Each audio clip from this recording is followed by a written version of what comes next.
Alô, alô, alô, pessoal, você acabou de chegar aqui no canal H de História e hoje nós vamos falar de um tema muito interessante. Você já parou para pensar como o Tiradentes se tornou esse herói, esse mito nacional? Pois é, tem até um feriado, 21 de abril, né, em homenagem a ele. E também ele realmente foi um grande líder da Inconfidência Mineira. E uma outra coisa bem importante, porque o Tiradentes é sempre comparado a Jesus Cristo na maioria das suas representações. É isso que nós vamos ver aqui no vídeo de hoje. Vamos para a vinheta.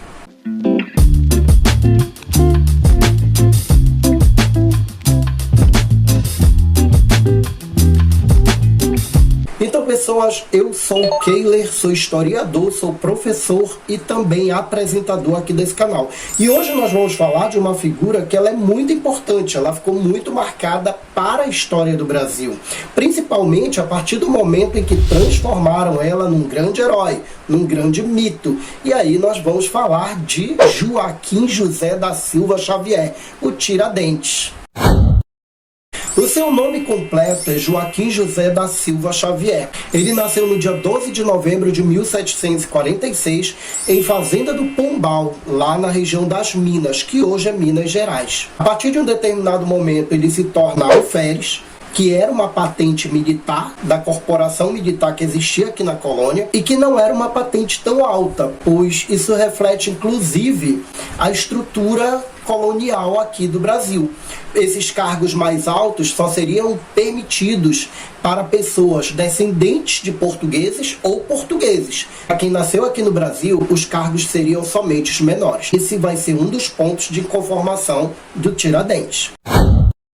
Ele também exercia a profissão de dentista amador. Isso conferiu a ele o apelido de Tiradentes, pelo qual ele ficou mais conhecido. Inclusive, as pessoas conheciam ele muito mais por tirar dentes do que necessariamente como um militar. O Tiradentes era órfão de pai e de mãe. Ele começou a trabalhar muito cedo. Ele foi tropeiro, minerador e até comerciante, antes de ser militar. Entre outros elementos, o Tiradentes se diferenciava de muitas outras pessoas pobres, assim como ele, aqui na colônia, porque ele era alfabetizado. Isso significa dizer que ele sabia ler e por isso teve contato, por exemplo, com a enciclopédia, que era aquele compêndio dos principais autores iluministas. E ele teve acesso a essas ideias e passou então, a partir daí, a ter uma visão muito particular da coroa portuguesa e do Brasil enquanto uma colônia. Os ideais de liberdade, igualdade, fraternidade fizeram com que o pensamento do Tiradentes fosse influenciado pelo iluminismo e mais tarde ele vai então começar a pregar essa liberdade que está diretamente relacionada à independência do Brasil em relação a Portugal. Tem uma outra questão também que é importante. O Tiradentes tinha contato com os fatos que estavam acontecendo no mundo. E entre esses fatos estava, por exemplo, a independência das 13 colônias britânicas aqui na América do Norte, que tornou-se então os Estados Unidos, um país livre e republicano. O Tiradentes se inspira na independência americana para se juntar a uma conspiração que vai planejar a independência do Brasil. A participação do Tiradentes na Inconfidência Mineira é um ponto auge, principalmente porque é a partir daí que ele vai se tornar mais tarde um herói. Eu não vou explicar a Inconfidência Mineira nos seus detalhes, mas eu preciso de alguns elementos. A partir de meados do século XVIII, ali na região das Minas Gerais, começa a haver um declínio da atividade mineradora. Mesmo assim, a coroa portuguesa não refresca nos impostos e continua cobrando o imposto que, para a maioria dos mineradores aqui do Brasil, era injusto e não deveria ser cobrado. Isso piora quando, por influência das ideias iluministas, começa-se a discutir se o Brasil deveria ou não pagar impostos para a coroa portuguesa. E uma forma de não pagar impostos seria o Brasil ficar independente, que é uma ideia também do Tiradentes, que vai acabar atraindo ele para esse movimento.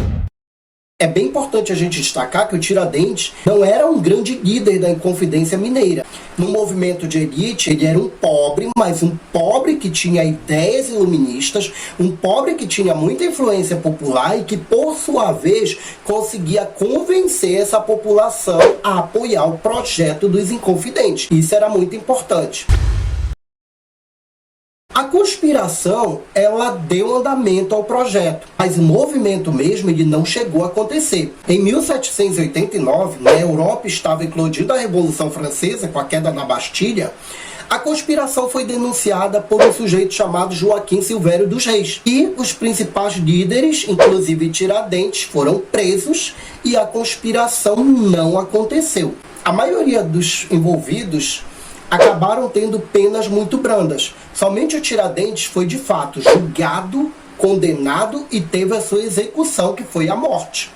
Isso se dá principalmente porque o Tiradentes era uma pessoa muito influente e o seu castigo acabou sendo um castigo exemplar. Era uma forma de mostrar para todos, principalmente as camadas populares, que era onde ele tinha maior influência, o que aconteceria se elas tentassem a mesma coisa, ou seja, uma revolução. Essa execução do Tiradentes vai acontecer no dia 21 de abril de 1792. Por ordem da rainha Dona Maria I, o Tiradentes acabou sendo enforcado em praça pública, no Largo da Lampadosa, no Rio de Janeiro. Hoje é a Praça Tiradentes. Eu aproveitaria e dizia: tô morrendo pela liberdade, viva a independência, abaixo a coroa portuguesa. Tava lá mesmo, não ia ter volta, já ia ser executado mesmo, e viva a liberdade, a independência, abaixo Portugal. É isso. Depois de enforcado e morto, é claro, o seu corpo foi esquartejado. Os pedaços foram distribuídos em algumas localidades. A sua cabeça foi levada para Vila Rica, que era onde ele vivia, onde ele era muito conhecido, e foi pendurada em um poste. A casa onde Tiradentes morava foi destruída. No terreno, jogaram sal. Seus descendentes foram declarados infames. Seria como amaldiçoar a família inteira e a descendência inteira. Pesado isso, né, gente? Essa construção do Tiradentes ser um mito está muito relacionada ao pensamento republicano do final do século XIX. Durante o Império, Tiradentes foi ignorado. Até porque não era interessante para o governo imperial exaltar a imagem do Tiradentes, porque ela estaria vinculada a uma ideia de luta contra a coroa portuguesa que ainda governava o Brasil.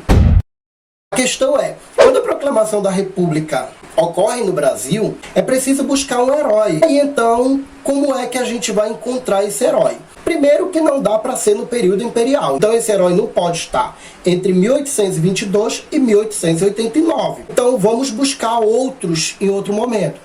Tentaram então Felipe dos Santos, que foi líder de uma revolta contra a coroa portuguesa, mas não foi o ideal, porque a revolta do Felipe dos Santos não pregava a independência do Brasil. E aí nós vamos chegar na Inconfidência Mineira, que foi o primeiro movimento que pensou a independência do Brasil, seguida da proclamação da República. Quem é a figura importante desse movimento? Quem morreu por esse movimento? Tiradentes. Vamos resgatar a figura do Tiradentes para a construção desse herói que a República precisa. Estava então decidido. O Tiradentes seria o herói republicano. E passa então a ser o mártir da liberdade, aquele que morreu pela liberdade do Brasil.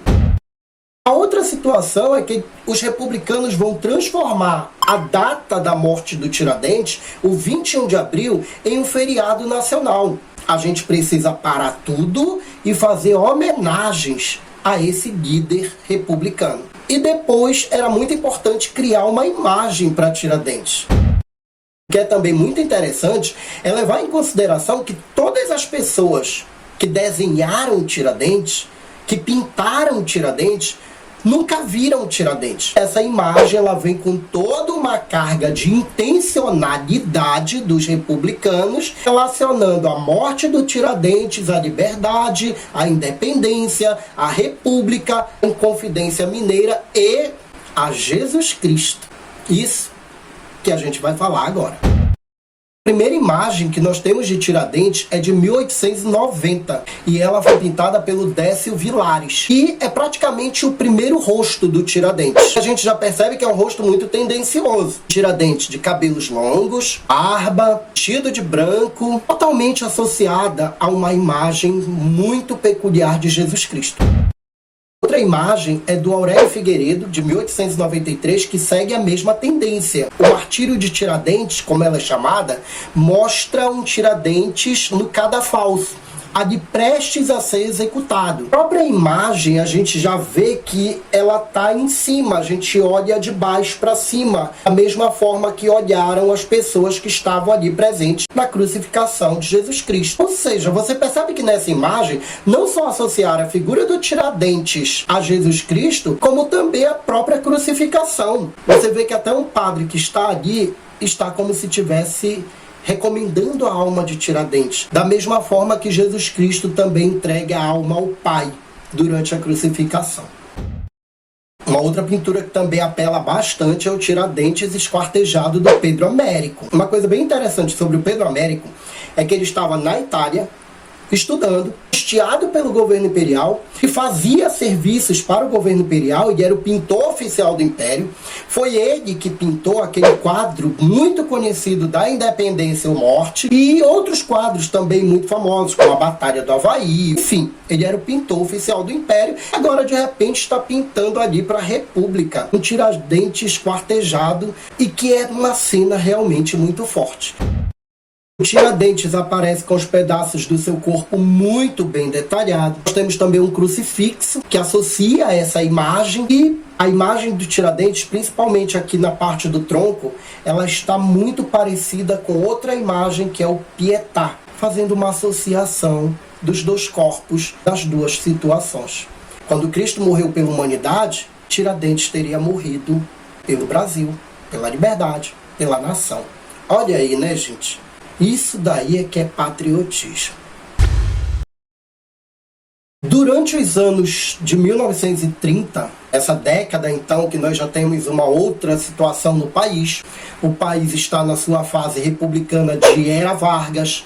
O Getúlio Vargas, a partir de 1937, institui o Estado Novo, uma fase de centralização política, também de exaltação dos personagens que vão ser escolhidos para exaltar a nação. E um desses personagens vai ser Tiradentes. Ele também vai ser valorizado enquanto mito, enquanto figura heróica durante a Era Vargas, principalmente durante o Estado Novo. Só que tem um problema.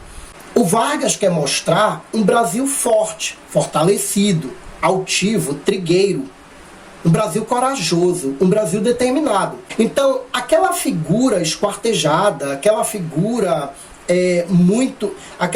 muito submissa, aquela figura vencida, que até então tinham produzido do Tiradentes para transformá-los em um herói, não condizia às aspirações de Getúlio Vargas. A gente precisa agora fazer um outro Tiradentes. E é nesse momento que nós vamos ter a figura do José Ausch Rodrigues, de 1940, numa pintura chamada O Alferes. Agora o Tiradentes vai ser representado como um militar, associado ao que se pretendia mostrar daquele Brasil da década de 40. A figura do Tiradentes aparece em primeiro plano, bem no centro da tela, e o retrato de Tiradentes de pé, com o corpo inteiro, perna direita bem à frente, rosto voltado para a direita, olhar para cima, traz uma farda de cavalaria típica do século XVIII. E essa imagem aí, ela tá muito melhor, ela tá exaltando o Tiradentes de uma outra forma, agora realmente como um herói. Não aquele que deu a vida, mas aquele que luta, aquele que vai para frente, aquele que é corajoso, aquele que está de pé. Mas se você chegou até aqui nessa parte do vídeo, então é porque você está gostando. E aí, você já deixou aquele like maravilhoso? O que está faltando? É de graça, você não perde tempo, é rapidinho. Segue o canal lá no Instagram, @canal H de História. Lá é postado história todos os dias e você certamente vai gostar. Uma coisa interessante também é destacar que o Tiradentes, durante a ditadura militar, ele vai ser utilizado inclusive por grupos que eram contrários ao regime militar. É o caso, por exemplo, de uma utilização do Tiradentes como símbolo de resistência e também de liberdade. Aquele que lutou contra a opressão.